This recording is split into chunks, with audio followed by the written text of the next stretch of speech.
Mr. Jones from North Carolina. Madam Speaker, I request unanimous consent to take my 5 minutes at this time. Without objection, the gentleman is granted 5 minutes. Thank you, Madam Speaker. Madam Speaker, I have a few questions for my colleagues. What if our foreign policy of the past century is deeply flawed and has not served our national security interests? What if we wake up one day and realize that the terrorist threat is a predictable consequence of our meddling in the affairs of others and has nothing to do with us being free and prosperous? What if propping up repressive regimes in the Middle East endangers both the United States and Israel? What if occupying countries like Iraq and Afghanistan and bombing Pakistan is directly related to the hatred directed toward us?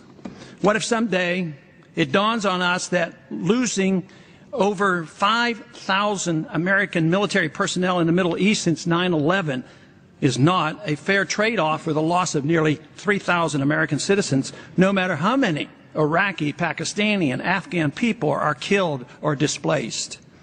What if we finally decide that torture, even if called enhanced interrogation technique, is self-destructive and produces no useful information, and that contracting it out to a third world nation is just as evil?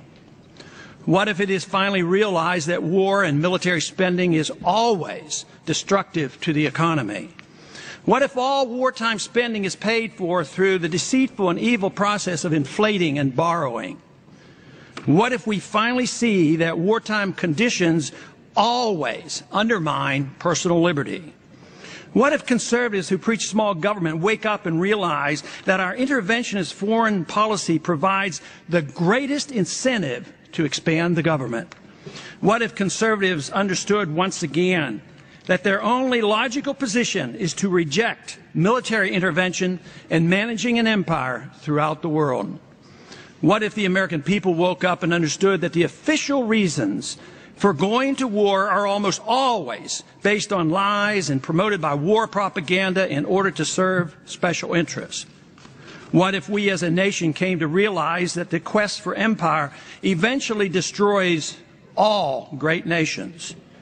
What if Obama has no intention of leaving Iraq? What if a military draft is being planned for the wars that will spread if our foreign policy is not changed?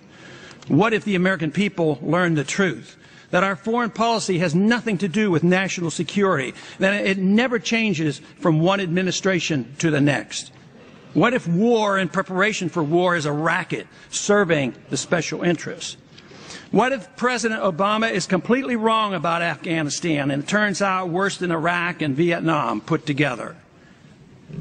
What if Christianity actually teaches peace and not preventive wars of aggression?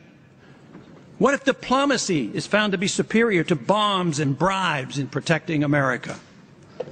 What happens if my concerns are completely unfounded? Nothing. But what happens if my concerns are justified and ignored? Nothing good. And I yield back the balance of my time. Ms. Woolsey from California. Thank you, Madam Speaker.